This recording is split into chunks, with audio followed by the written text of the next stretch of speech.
Recording studio Ekangar सराय।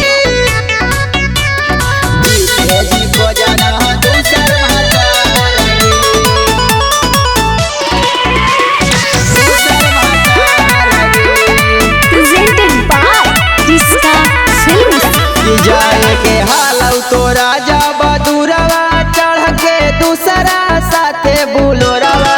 जाए के हालौ तो राजा बदुरवा चढ़ के दूसरा साथे बुलोरवा। काहे लगैला हन छौड़ी हमारा से तू प्यार गे। जीते जी खोजना दूसर भतार गे। काहे लगैला हन छौड़ी हमारा से तू प्यार गे। जीते जी खोजना दूसर भतार गे। जीते जी खोजना दूसर भतार गे। जीते जी खोजना दूसर भतार गे। तोरे चलते होलिया छौड़ी गाँवों में बदनाम गे।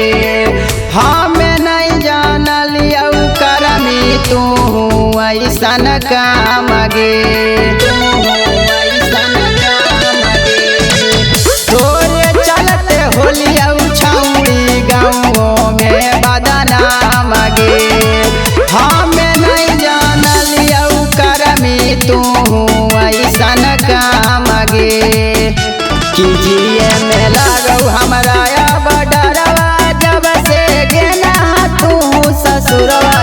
काहे लगैला हन छौड़ी हमारा से तू प्यार गे। जीते जी खोजना दूसर भतार गे। कि काहे लगैला हन छौड़ी हमारा से तू प्यार गे। जीते जी खोजना दूसर भतार गे।